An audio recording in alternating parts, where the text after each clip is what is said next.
want for Christmas is an equal rights amendment, except Scrooge McCongress over here won't let it happen. I mean, it's only been 100 years since the 19th Amendment passed, giving women the right to vote. Why did we expect a constitutional amendment giving people equal protection regardless of sex and gender? But we are catty suffragists and we persist. So many have called upon President Biden to publish the ERA, but the archivist is like, not so fast, you can't do that legally. And so here we are, yet once again, beholden to a disproportionately Republican Congress who won't act to enact legislation that the majority of Americans support. In the early 1900s, I can't even say that with a straight face. In the early 1900s, women fought valiantly? My God. In the early 1900s, women fought valiantly to preserve the right to vote for white women.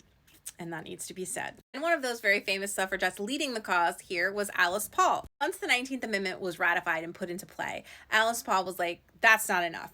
We need an amendment that's going to give women equal protection under the law. It's got to specifically say, regardless of gender, we cannot be discriminated against. I'm like, yeah, we're still making Black people drink at different water fountains and live in different places, but we're gonna focus on this, okay? As women are trying to pursue equal protections for themselves under the law, there was still a whole ass group of people that didn't have rights under the law either. Just painting a full picture here. You gotta have the vibes of the era. So Congress saw the concepts of an amendment, if you will, in 1921, I believe. It wasn't until 1943 that the language of the current amendment was introduced by Alice Paul to Congress. But Republicans pushed back because they're like, I don't understand why women insist on needing this damn thing. Back when newspapers were a thing and looked like this. Everything changes and yet still stays the same. Thankfully, as civil rights began to be embraced by this country, so too did the idea of an amendment that would guarantee protections under the Constitution regardless of gender. And Congress passed the amendment. And this is how much it mattered. Look at where it was put in the New York Times.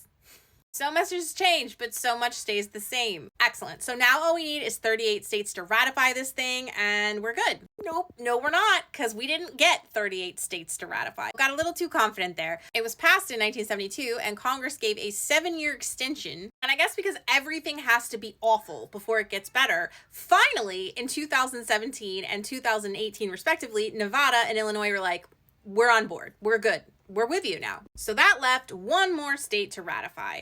And in 2020, nearly 4 decades later, Virginia's like, okay, we're good. We're the 38th. Yay. And so now I meet you in current day, as Biden has like 5 minutes left in office and everyone's like, please publish this because I think we're really going to need it. But the archivist, Colleen Shogan, is like, I hate to be the one to break it to you, but it's been too long. And so now we need congressional action or the courts in order to make sure that this thing is actually law.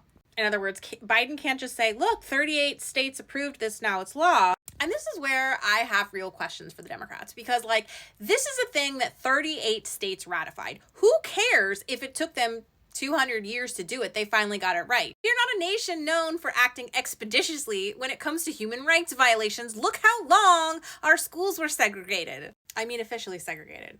I don't understand why the Democrats don't just say, look, we're trying to respect what the states have asked us to do. I know you're all into states' rights, so we're going to do what they want us to do. We just need Congress to extend the deadline so that we can honor their wishes, the state's wishes. And then when the Republicans inevitably push back on it and say, it's not necessary, we don't need that in our Constitution, it's superfluous, we can all point to them and be like, hey, I thought you were the states' rights crew, buddy. We're just trying to respect the authority of the states. And yeah, in the end, we probably still don't get an amendment. But why can't we do it front-facing so the public can see the people who are truly standing in the way of progress in this country? Because it's not, sometimes it's the Democrats, but more often than not, it's Republicans, especially in matters of human rights. And I said that. Okay, thank you, goodbye.